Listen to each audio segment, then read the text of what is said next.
kita lanjutkan kembali dialognya.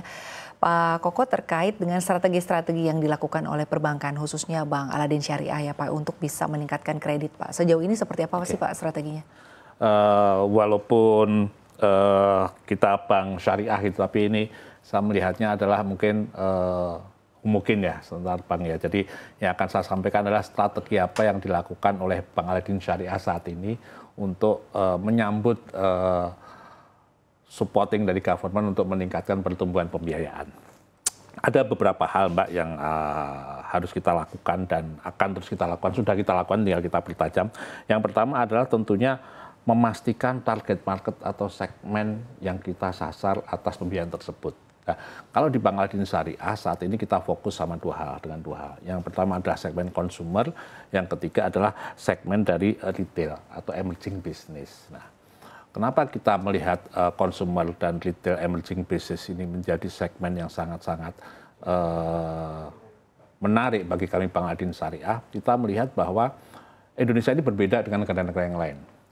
Dari sisi jumlah penduduk, kita ini adalah 280 juta penduduk dengan 700.000 pulau, 70.000 pulau, 700 suku bangsa yang tersebar luas, sehingga kita memiliki potensi yang sangat besar, baik di kota-kota besar maupun di pedesaan. Nah, kami Bank Aladin Syariah itu pendekatannya ada pendekatan digital syariah pertama di Indonesia. Dengan digitalisasi kita berharap bahwa accessibility customer terhadap perbankan, terutama industri perbankan syariah, menjadi lebih mudah, ya.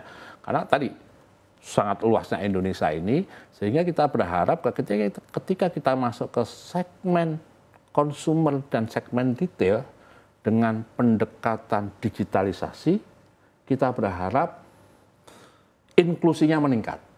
Seperti kita ketahui, di industri perbankan syariah itu literasinya memang lumayan, 43-44% literasinya. Tetapi inklusinya masih jauh, masih sekitar 13%. Nah, ini adalah kalau kita melihat peluang, suatu kesempatan. Karena itu kita melihat sektor atau segmen dari consumer dan retail ini sangat-sangat menjanjikan. Satu. Yang berikutnya lagi tentunya harus kita sesuaikan juga dengan risk appetite sama risk tolerance dari internal kita. Kita mapping sektor-sektor mana saja yang cocok dengan segmen consumer dan retail tadi, sehingga gayung bersambut. Nah, yang ketiga yang paling penting ini Mbak. Yang ketiga yang paling penting adalah kita selalu masuk melalui ekosistem. Kenapa melalui ekosistem? Karena kita harus yakin bahwa consumer, customer, retailer yang kita sasar tadi, kita bisa kontrol dengan baik. Sehingga kualitas pembiayaannya akan menjadi meyakinkan bagi kita sebagai bank. Menghindari kredit macet juga ya Pak? Iya, ngomong kasarnya seperti itu, tapi maksudnya menjaga supaya kualitas pembiayaan lebih bagus. Karena apa? Terkadang kredit macet itu terjadi bukan karena default customer nggak bisa bayar, tapi bisa saja karena kurang pendampingan, kurang pemahaman, karena luasnya jangkauan Indonesia tadi. Betul. Nah, kita datang dengan konsep-konsep ekosistem, sehingga diharapkan willingness, pemahaman tentang perbankan kepada nasabah-nasabah baru yang mau berbanking, mau meminjam, mau pembiayaan, itu menjadi lebih dalam lagi dan lebih paham lagi. Baik Pak, lalu selanjutnya ini di era suku bunga rendah begitu ya Pak, ada beberapa hal yang dikhawatirkan, ini salah satunya adalah persaingan antara perbankan secara umum dan juga pasar modal untuk menyediakan kebutuhan pendanaan yang murah begitu Pak bagi korporasi Pak. Bagaimana tanggapan Anda Pak terkait dengan hal ini?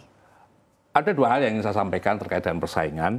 Yang pertama adalah kalau di konvensional saya mungkin akan sedikit bahkan mungkin saya tidak akan memberikan komentar ya, karena saya sudah 16 tahun di industri perbankan syariah. Tetapi sebagai informasi dan juga literasi buat masyarakat luas, saat ini perbankan syariah di Indonesia itu masih muda, tetapi ternyata teman-teman di perbankan syariah itu ukuahnya kuat sekali, sehingga persaingan tidak se-red ocean yang ada di konvensional.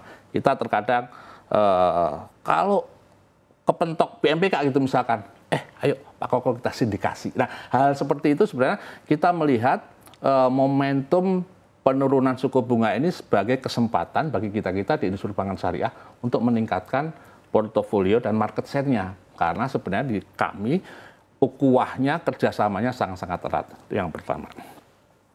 Yang berikutnya lagi, bagaimana dengan industri lain selain bank, pasar modal, dan sebagainya. Kami melihat, kalau kami di industri perbankan, lebih bisa masuk ke grassroots, lebih bisa masuk ke sektor real, ke end user, ke consumer. Nah, nature-nya teman-teman di pasar modal adalah untuk crowdfunding yang korporasi-korporasi yang besar. Jadi sebenarnya segmentasinya sudah secara alamiah terpisahkan. Jadi bukan jeruk makan jeruk, tetapi memenuhi keranjang buah sehingga bisa kita nikmatin bersama-sama. Gitu, baik, Pak Koko. Lalu selanjutnya Pak, ini kan baru-baru ini Bank Al-Aidin Syariah menandatangani perjanjian kerjasama ya Pak untuk penyediaan fasilitas money market line dan juga layanan kustodian dengan Bank CIMB Niaga. Boleh dijelaskan Pak terkait dengan perjanjian ini seperti apa Pak dan juga mungkin dampak positifnya ya Pak bagi bisnis perseroan itu sendiri? Yang pertama tentunya kami mengucapkan terima kasih atas kepercayaan masyarakat dan kepercayaan Bank CIMB Niaga dengan telah ditandatangannya kerjasama antara Bank Al-Aidin Syariah dengan Bank CIMB Niaga. Ini Bank CIMB Niaga yang CIMB Niaga ya, bukan yang syariahnya. Nah, kenapa saya harus berterima kasih? Karena ini bagian dari kita untuk meningkatkan kapasiti industri syariah. Kalau saya lihatnya seperti itu. Jadi ada dua. Secara umumnya meningkatkan kapasiti industri syariah, secara khususnya tentunya meningkatkan kapasitinya dari Bank Al-Aidin Syariah. Ya, bagaimanapun juga kita harus belajar dengan kakak-kakak kita yang ada di konvensional. Ya, kalau dari sisi money market line, at least Bank Al-Aidin Syariah punya kesempatan membuka money market line dengan bank yang secara infrastruktur lebih besar. Yang berikutnya lagi dari sisi custodian. Nah, kerjasama ini kita berharap bahwa level of service antara bank syariah dengan bank konvensional sedikit demi sedikit gap-nya makin berkurang. Sehingga pilihan masyarakat Indonesia terhadap produk dan layanan bank syariah, terutama Bank Al-Aidin Syariah, menjadi lebih lengkap, lebih nyaman, dan lebih mengasihkan lagi lah. Karena kita di flying feet yang sama. Kira-kira gitu, Mbak. Baik, Pak. Lalu selanjutnya, Pak, sejauh mana Bank Al-Aidin Syariah memandang urgensi sinergi antara bank atau kolaborasi antara bank dan juga non-bank, Pak? Nah, seperti kita lihat bahwa di era disruption teknologi saat ini, gitu ya, sebenarnya pesaing yang kita dulu anggap pesaing dan ya kalau istilah film pukul-pukulan udah nggak zamannya lagi. Ya, sekarang kalau film Hollywood aja, kalau zaman saya kecil dulu jagoannya cuma satu. Kalau Spider-Man itu ya Peter Parker, ya. Kalau Superman ya Clark Kent cuma satu. Tapi mulai sekarang jagoannya itu ada Avengers, jadi bareng-bareng. Esensinya apa? Di saat disrupsi seperti ini, tentunya kolaborasi sinergi itu menjadi wajib dan penting untuk memberikan nilai tambah di masing-masing industri.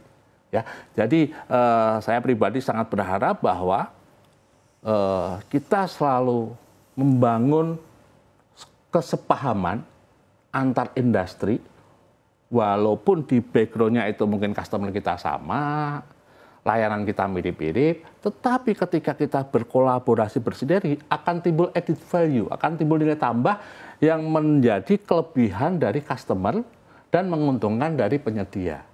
Jadi di era disruption ini saya sangat berharap adanya kolaborasi, sinergi, sehingga itu tadi win-win solution saling menguntungkan.